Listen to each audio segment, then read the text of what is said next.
And at the time of JFK's moon project announcement, we could barely get a man into orbit. And suddenly, now, less than a decade, men, Americans, were walking on the surface of the moon, and NASA was sending us pictures of it into our living rooms. Television was new. We saw their footprints on the moon. It was unthinkable. 40 years later, if we decided to do this again, do you think we could get that done in 9 years?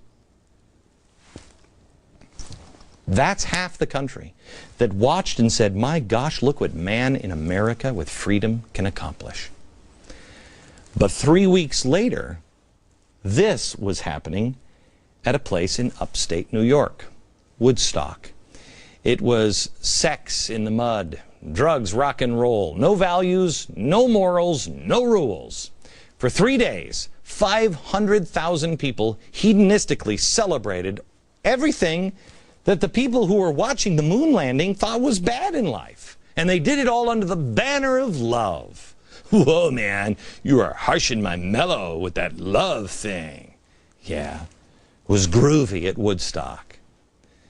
Maybe it's just me, but I don't know. I don't think the, orgies in the mud with people you met 15 minutes ago, as Country Joe is screaming the F word on stage, is the basis for anything that's lasting in the happiness department. But this was the summer that led us here. There were two major camps in America. Those whose imaginations were captured by the spirit of adventure, innovation, ingenuity, the Apollo Project. And those who were the sex, drugs, and anti-establishment mud people of Woodstock. Which person are you? Which of these two events was the most important to you? Which one was the most important to America? That question has been asked before. I'll show you the answer next. A house divided against itself cannot stand. United we stand, divided we fall. All right, we're a split nation. Well, what happened? I believe it was the summer of 1969. Which event was more important? Woodstock, the summer of love, or the moon landing? They happened within 3 weeks of each other. For me, anytime I would think of 1969, I think of the moon landing. I've never thought of Woodstock. I mean, loser city is what I think of. But I guarantee that most people in the Obama administration would say Woodstock over the moon landing. I know this in 2000, what was it, seven Senators Clinton and Schumer sponsored $1 million earmark for the Woodstock Museum. Let the dope-smoking hippies buy their own museum. Influential hippie slash terrorist slash now respectable Illinois educator, William Ayers, said this on the night Obama won the election. He said, quote, "It's one of those transcendental moments like everybody my age thinks they were at Woodstock." Hard to read. Anyway, this is a 65-year-old guy. Ayers called the election of the first black president a huge blow against white supremacy and a sign that the culture wars of the 1960s were finally over. That means that he thinks that Woodstock won. And maybe he's right. Let me ask you, the non-hippie, non-terrorist, which event better represents who we are and who we want to be? Which one do you want your children to, which one pushes them into a better person in a better country? Because this is the split. We're going to try to correct the history of the founders, the progressives, and the civil rights movement this summer.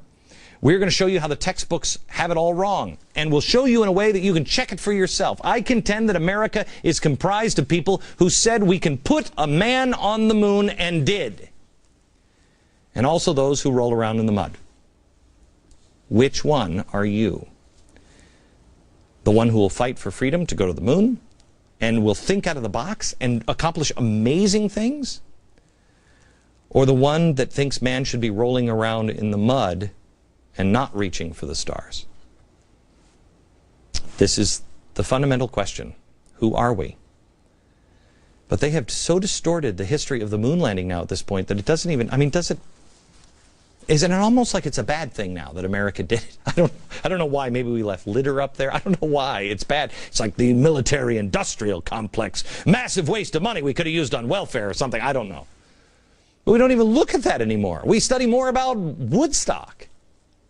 This summer, not only are we going to restore the history of the founders and the progressives and the civil rights movement and 1969, I will show you where our kids' textbooks have it wrong.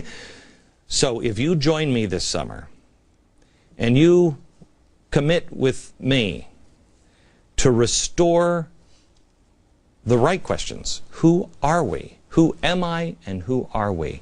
By fall, your kids are going to be able to stand up for themselves and respectfully challenge the authorities. When your teacher says, well, that just says right here in the textbooks. I actually had somebody get a question wrong. In my hometown, a friend of mine, their kid came back from school and said, I got this question wrong. Where do our rights come from? They wrote God.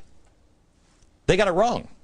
Mom went to the school and brought the textbooks and brought the Constitution and the Declaration of Independence and said, maybe you haven't read these. Where do they get rights from? 40 years ago, the 20-somethings said, don't trust, man, anybody over 30. Okay, let's remember that. Except let's change it just a little bit. I think we shouldn't trust anyone over 60 if when they were 20, they said, don't trust anyone over 30. And let's find out what we really believe and what the truth is this summer here on the Glenn Beck program.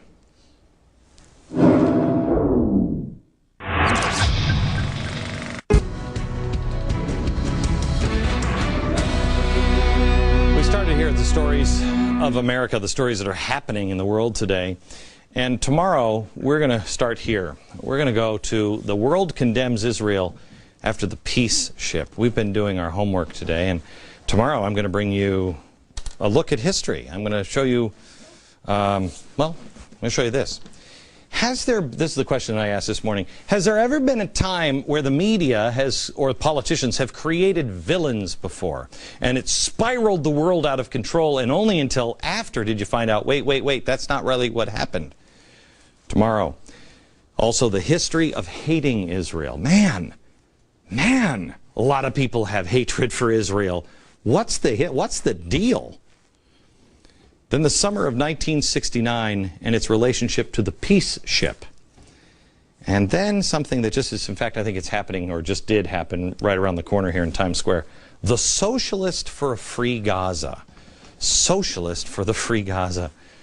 You don't want to miss it as we start tomorrow on the story of America.